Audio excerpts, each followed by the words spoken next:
നമസ്കാരം പ്രശാന്ത് സർ. കഴിഞ്ഞ ദിവസം രാജീവ് ചന്ദ്രശേഖർ ബി.ജെ.പിയുടെ സംസ്ഥാന പ്രസിഡന്റായി ചുമതലയേറ്റതിന് ശേഷം ആദ്യത്തെ ഒരു സംസ്ഥാന കമ്മിറ്റി യോഗം വിളിക്കുകയുണ്ടായി. യോഗത്തിന്റെ ഒരു ആത്യന്തിക ലക്ഷ്യം എന്ന് പറയുന്നത് നമുക്കൊക്കെ അറിയാം, വരാനിരിക്കുന്ന ഏറ്റവും അടുത്ത തെരഞ്ഞെടുപ്പിനെ നേരിടുക എന്നതാണ്. ഒപ്പം ഈ വിഷയത്തിൽ അല്ലെങ്കിൽ ഈ വരാൻ പോകുന്ന തെരഞ്ഞെടുപ്പിൽ രാജീവ് ചന്ദ്രശേഖർ ഉണ്ടാക്കാൻ പോകുന്ന ഒരു ഇമ്പാക്ട്, അതിനെയാണ് രാഷ്ട്രീയ കേരളം ഉറ്റുനോക്കുന്നത്. കെ സുരേന്ദ്രനെ മാറ്റി അല്ലെങ്കിൽ കെ സുരേന്ദ്രന് ശേഷം രാജീവ് ചന്ദ്രശേഖർ എത്തുമ്പോൾ അദ്ദേഹത്തിന് എന്ത് ചെയ്യാൻ കഴിയും എന്നത് ബി.ജെ.പിയുടെ ദേശീയ നേതൃത്വം ഉൾപ്പെടെ നോക്കുന്നതും. ഒപ്പം ഇനി അങ്ങോട്ട് വരാൻ പോകുന്ന ഒരു തെരഞ്ഞെടുപ്പിൽ ഉണ്ടാകാൻ പോകുന്ന ഈ ഒരു ഇമ്പാക്റ്റിനോടുള്ള അങ്ങയുടെ ഒരു വിലയിരുത്തലും വിശകലനവും ഒക്കെ എങ്ങനെയാണ്? ആദ്യത്തെ സംസ്ഥാന കമ്മിറ്റി വിളിച്ചിട്ടുണ്ടാവും. അപ്പൊ സംസ്ഥാന കമ്മിറ്റി അംഗങ്ങൾ, അപ്പൊ അദ്ദേഹം അതിനകത്ത് ഒരു പരിചയപ്പെടില്ല. അപ്പൊ ഇനി പുതിയൊരു സംസ്ഥാന കമ്മിറ്റി ആയിരിക്കുമല്ലോ വരുന്നത്. അപ്പൊ സഹപാഠികളെ ഒക്കെ തീരുമാനിക്കേണ്ടതായിട്ട് വരും. അതിനകത്ത് അദ്ദേഹത്തിന്റെ താല്പര്യത്തിനനുസരിച്ച് സഹഭാരവാഹികളെ ഒക്കെ തീരുമാനിക്കുന്നതിനകത്തൊരു മുൻഗണന ഉണ്ടാവും. പിന്നെ മുതിർന്ന നേതാക്കളെയൊക്കെ ഉൾക്കൊള്ളിച്ച് പോകുമായിരിക്കും. ഏതായാലും ഇതൊന്നുമല്ല വിഷയം. സഹഭാരവാഹികളെ തീരുമാനിക്കുന്നതോ അല്ലെങ്കിൽ സംസ്ഥാന കമ്മിറ്റിയുടെ കുറവ് കൊണ്ടൊന്നും അല്ലല്ലോ ബി.ജെ.പിക്ക് ഇവിടെ ഈ പറയുന്ന അധികാരത്തിൽ വരാൻ സാധിക്കാത്തത്. അത് ബി.ജെ.പിക്ക് അകത്ത് ഇപ്പൊ പറയുന്നതിനപ്പുറം വോട്ട് അല്ലെങ്കിൽ സോഷ്യൽ എഞ്ചിനീയറിംഗിൽ കൂടെ സ്ഥാനാർത്ഥികളെ ജയിപ്പിച്ചെടുക്കണം. അപ്പൊ അതിന്റെ ഒരു ടാസ്ക് പുള്ളിക്ക് ഉണ്ട്. കാരണം അദ്ദേഹത്തിന് മുമ്പിൽ വന്നേക്കുന്ന ഏറ്റവും വലിയ ടാസ്ക് എന്ന് പറഞ്ഞാൽ ഇപ്പം അടുത്ത 6 മാസത്തിനോ അല്ല 4-5 മാസം കഴിയുമ്പോഴത്തേന് ഈ തദ്ദേശ സ്ഥാപനങ്ങളിലേക്കുള്ള തെരഞ്ഞെടുപ്പ് വരും. അതിനുശേഷം 2026 അദ്ദേഹം പറയുന്ന അധികാരത്തിൽ കൊണ്ടുവരണമെന്ന്. അധികാരത്തിൽ കൊണ്ടുവരണമെങ്കിൽ അതിനകത്തൊരു വലിയ മിഷനാണ്. അപ്പൊ അതിനെപ്പറ്റിയൊക്കെ നമുക്ക് നോക്കി കാണേണ്ടിയിരിക്കുന്നു. ഏതായാലും അദ്ദേഹം ചെയ്യാൻ പോകുന്നതിനകത്ത് ഇതുവരെ ഉണ്ടായിരുന്നതിനകത്ത് നിന്നൊരു വ്യത്യസ്തത ഉണ്ടാവുമെന്നാണ് നമ്മൾ വിചാരിക്കുന്നത്. 2026 അദ്ദേഹം ഏറ്റെടുക്കുന്ന വിഷയം അല്ലെങ്കിൽ എത്ര സീറ്റ് അല്ലെങ്കിൽ അധികാരത്തിൽ വരുന്നതിന് വേണ്ടിയുള്ള ശ്രമം. അപ്പം ഈ പറയുന്ന കഴിഞ്ഞ ലോക്സഭാ തെരഞ്ഞെടുപ്പില് നമ്മൾ പരിശോധിക്കുമ്പോൾ ലോക്സഭാ തെരഞ്ഞെടുപ്പിൽ പരിശോധിക്കുമ്പോൾ ഏതാണ്ട് 60 സീറ്റിൽ 35,000 പുറത്ത് വോട്ട് ഉണ്ടായിരുന്ന സീറ്റുകളുണ്ട്.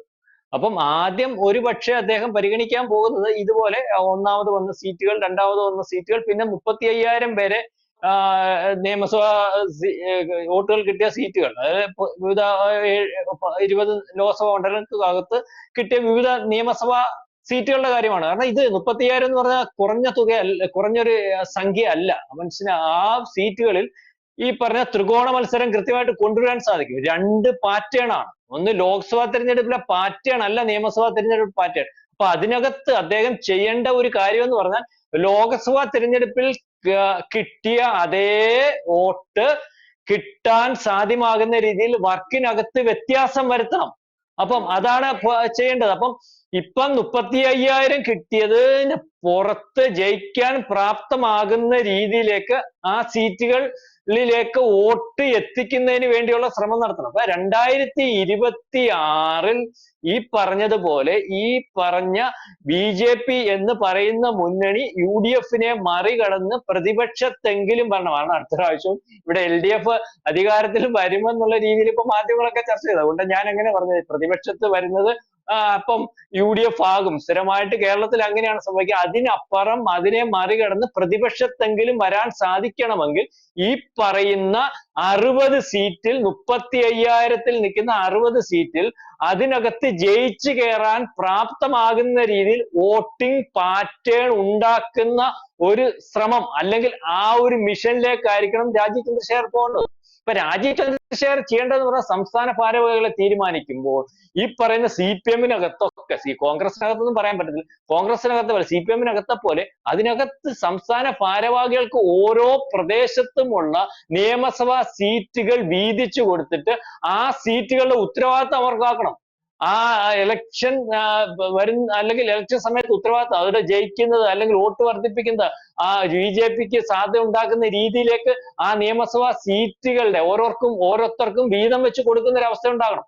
അങ്ങനെ വീതം വെച്ച് കൊടുക്കുന്ന ഒരു അവസ്ഥയുടെ അടിസ്ഥാനത്തിലായിരിക്കണം അവർക്ക് പാർട്ടിക്കകത്തുള്ള പരിഗണന. അല്ലെങ്കിൽ ഈ പറയുന്ന പോലെ ഇന്നോവ കാറെ വന്നിട്ട് ഓരോരുത്തർക്കും വന്ന് മൈക്കിന്റെ മുമ്പിൽ പ്രസംഗിച്ചിട്ട് ഈ പറയുന്ന പത്രക്കാരുടെ മുമ്പിൽ നിന്ന് കാര്യവും പറഞ്ഞിട്ട് പോകുന്ന ഒരു അവസ്ഥയിലേക്ക് പോയി. ഇപ്പൊ അതാണ് സംഭവിച്ചുകൊണ്ടിരിക്കുന്നത്. എന്നിട്ട് ഈ പറയുന്ന സ്ഥാനാർത്ഥി ജയിക്കണോ വേണ്ടായോ, അല്ലെങ്കിൽ സ്ഥാനാർത്ഥി ജയിച്ചില്ലേലും ഒന്നുമില്ല എന്നുള്ള രീതിയിൽ ഒരു സല്യൂട്ട് അടിസ്ഥാനത്തിൽ പോകുന്ന ഒരു BJP സംവിധാനം ഇപ്പോൾ ഉള്ളത്. അതിനകത്ത് മാറ്റം വരണം. പിന്നെ ഈ പറയുന്ന 2031 ഒരുപക്ഷെ, അതാണ് അമിത്ഷാ ഉൾപ്പെടെയുള്ളവർ വിചാരിക്കുക, 2031 ഇപ്പൊ വളരെ കൃത്യമായിട്ട് വ്യക്തത വരുത്തി ഒരു പ്രതിപക്ഷത്ത് വന്ന്, പ്രതിപക്ഷത്ത് വരുമ്പോൾ ബാക്കിയുള്ള ആൾക്കാർ BJPക്ക് സാധ്യമാകും, അല്ലെങ്കിൽ 10ഓ 20ഓ 30ഓ സീറ്റിൽ, അല്ലെങ്കിൽ 10ഓ 15ഓ സീറ്റിൽ MLA ഉണ്ടാവുമ്പോൾ, അല്ലെങ്കിൽ പഞ്ചായത്ത് തെരഞ്ഞെടുപ്പിൽ വ്യക്തമായ ഒരു സ്വാധീനം ഉണ്ടാവുമ്പോൾ BJPക്ക് ഇവിടെ സാധ്യത ഉണ്ടെന്ന് കണ്ട് ഈ പറയുന്നത് പോലെ ഇപ്പം BJP കുഴപ്പമില്ല, ഇപ്പം BJP പ്രശ്നമോ, ഞങ്ങൾ അതിനകത്തില്ല, അത് വലിയ വർഗീയ പാർട്ടിയാന്നൊക്കെ പറയുന്നതിനൊക്കെ കാര്യം എന്ന് പറഞ്ഞാൽ ഇതിനകത്ത് സാധ്യത ഇല്ലെന്ന് കണ്ടോണ്ടാ.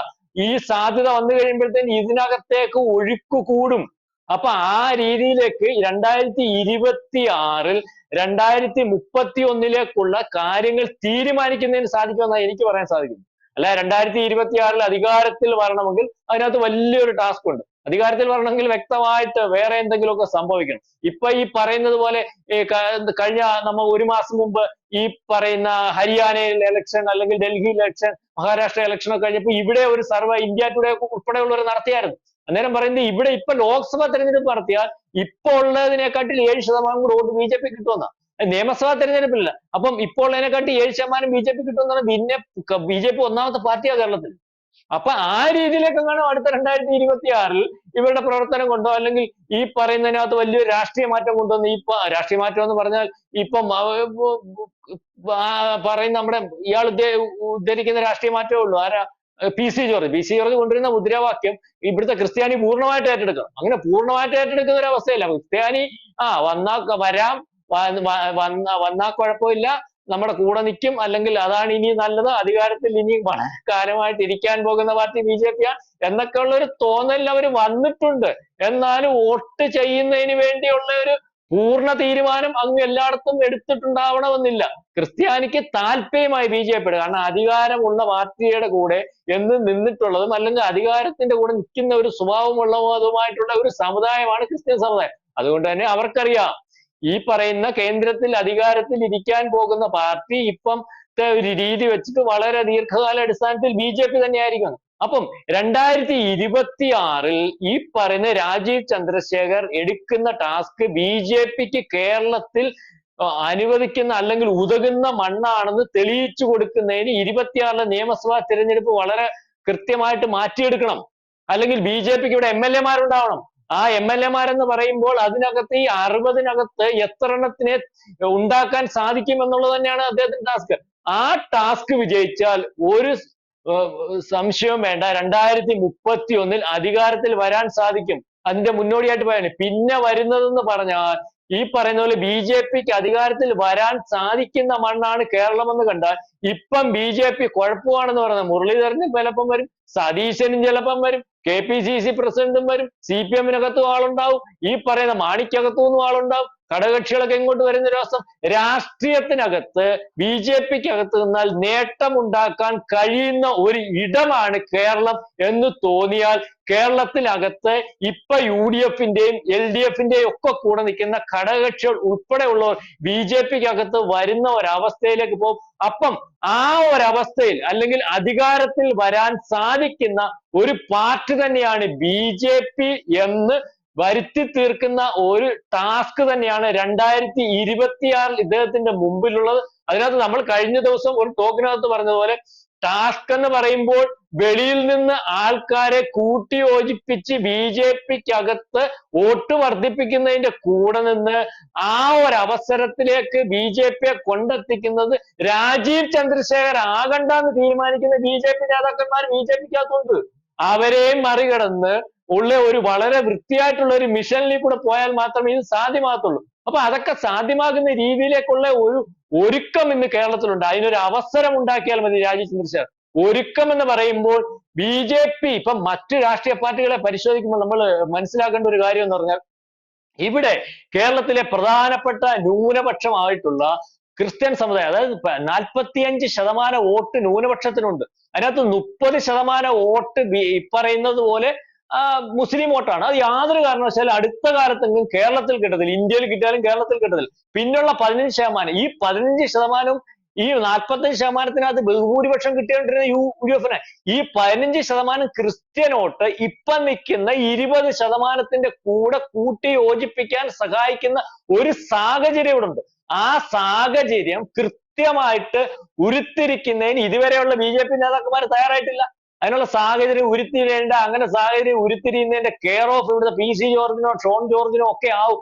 അത് വേണ്ടാൻ തീരുമാനിച്ച് നിൽക്കുന്ന ഒരു BJP നമ്മൾ കണ്ടത്. അപ്പൊ ആ ഒരു സാഹചര്യം ഉരുത്തിരിക്കുന്നതിന് വേണ്ട രീതിയിലുള്ള ഒരു സംവിധാനം ഒരുക്കിയാൽ മാത്രം മതി. കേരളത്തിൽ ഒരുക്കിയാൽ ഇപ്പം നിൽക്കുന്ന ഈ പറയുന്ന ക്രിസ്ത്യാനി ഇതിനൊക്കെ BJPക്ക് അകത്തോട്ട് വന്നാൽ BJPക്ക് സാധ്യത വളരെ കൂടുതലായിട്ട് വരും. മാത്രമല്ല സുരേഷ് ഗോപി ഉണ്ടല്ലോ, സുരേഷ് ഗോപി എന്ന് പറയുന്ന ആളിനെ കേരളത്തിൽ വിശ്വാസ്യതയുള്ള ഒരു നേതാവാണ്. കാരണം ഈ എത്ര മാധ്യമങ്ങൾ അദ്ദേഹത്തെ കുറച്ച് കാണിക്കാൻ ശ്രമിച്ചപ്പോഴും, എത്ര മാധ്യമങ്ങൾ അദ്ദേഹത്തെ കളിയാക്കാൻ ശ്രമിച്ചപ്പോഴും തൃശ്ശൂരിൽ നിന്ന് അദ്ദേഹം വിശ്വസ്തനായിട്ടുള്ള ഒരു നേതാവാണ്, കൊള്ളാവുന്നവനാണ്, ഇതിനകത്ത് നിന്ന് ആൾക്കാരെ പറ്റിക്കുന്നവനല്ല, ഇതിനകത്ത് നിന്ന് സമ്പത്ത് ഉണ്ടാക്കുന്നവനല്ല എന്നൊക്കെ കണ്ട് നിൽക്കുന്ന ഒരു നേതാവായിട്ട് കേരളത്തിൽ എല്ലാവരും അംഗീകരിച്ചിട്ടുണ്ട്. അതുകൊണ്ട് തന്നെയാണ് ആശാവർക്കന്മാര് അടുത്ത് ചെല്ലുമ്പോൾ അവർക്ക് പ്രതീക്ഷ ഉണ്ടാവുന്നത്. കേരളത്തിൽ ഉടനീളമുള്ള കാര്യങ്ങൾ നാളെ കാലത്തെ ഞാൻ ഏറ്റെടുത്താൽ നടപ്പാക്കുമെന്ന് പറയുമ്പോൾ അതിന് പ്രതീക്ഷ ഉണ്ടാകും. അപ്പൊ അദ്ദേഹത്തെ ഉപയോഗിക്കാം. അപ്പൊ വളരെ വലിയ ഇതിനകത്ത് അദ്ദേഹത്തെ ഈ പറയുന്നത് ഉപയോഗിച്ചിട്ടില്ലല്ലോ. അദ്ദേഹം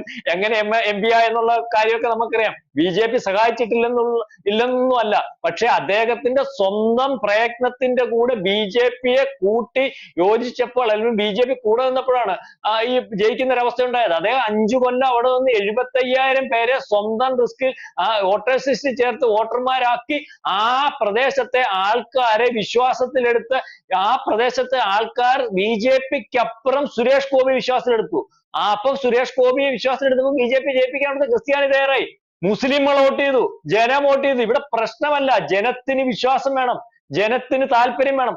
ആ രീതിയിലേക്ക് BJPയെ വളർത്തിക്കൊണ്ടുവരാൻ BJP നേതാക്കന്മാർ തയ്യാറാകുന്ന ഒരവസരം വരണം. അതിന് രാജീവ് ചന്ദ്രശേഖരന് സാധിച്ചാൽ, ആ ഒരു മിഷൻ ഏറ്റെടുത്ത് മുന്നോട്ട് പോയാൽ, അതിന്റെ കൃത്യമായി എങ്ങനെയാണ് അതിന്റെ കാര്യങ്ങൾ ഉരുത്തിരിക്കാൻ കഴിയുന്നതിന്റെ റൂട്ട് കൃത്യമായിട്ട് മനസ്സിലായാൽ, അതിന് സഹായമാകുന്ന രീതിയിൽ ആൾക്കാരെ കൂടെ കൂട്ടിയാൽ തീർച്ചയായിട്ടും 2026-ൽ BJPക്ക് കേരളത്തിൽ പറ്റിയ മണ്ണാണെന്ന് തെളിയിക്കാൻ രാജീവ് ചന്ദ്രശേഖരന് സാധിക്കും. സാധിച്ചാൽ 2031-ൽ BJPക്ക് ഇവിടെ അധികാരത്തിൽ വരാൻ സാധിക്കും. അതിനുവേണ്ടി തന്നെയാണ് ഞാൻ മനസ്സിലാക്കുന്നത് 26 അല്ല 31-ൽ BJPക്ക് കേരളത്തിൽ അധികാരത്തിൽ പിടിക്കാൻ സാധിക്കുന്ന രീതിയിലേക്ക് BJPയെ ഒരുക്കുന്നതിനും ഉരുത്തിരിക്കുന്നതിനും വേണ്ടിയാണ് അമിത്ഷായും നരേന്ദ്രമോദിയും JP നദ്ദയും രാജീവ് ചന്ദ്രശേഖരനെ ഇവിടെ ഇറക്കിയിരിക്കുന്നത്. അതിനുവേണ്ടിയുള്ള തുടക്കമായിരിക്കും കഴിഞ്ഞ ദിവസം അദ്ദേഹം തുടങ്ങിയത് എന്നാണ് ഞാൻ മനസ്സിലാക്കുന്നത്. യെസ്, പ്രശാന്ത് സാറിന്റെ ആ നിരീക്ഷണം വളരെ കറക്റ്റ് ആണ്. രാജീവ് ചന്ദ്രശേഖർ ഒന്ന് ആഞ്ഞു പിടിച്ചാൽ നിലവിൽ കേരളത്തിൽ വളക്കൂറുള്ള BJPക്ക് വളക്കൂറുള്ള മണ്ണായി മാറുന്നു എന്നുള്ളതാണ്. ഒന്ന് ആഞ്ഞു പിടിച്ചാൽ 26-ൽ പ്രതിപക്ഷത്തിരിക്കാനും 31-ൽ അധികാരത്തിൽ എത്താനും സാധിക്കും എന്നുള്ളതാണ്. Thank you so much sir. കൂടുതൽ വാർത്തകളും വിശേഷങ്ങളും നിങ്ങളിലേക്ക് എത്താൻ ABC മലയാളം സബ്സ്ക്രൈബ് ചെയ്യുക, ബെൽ ബട്ടണും അമർത്തുക.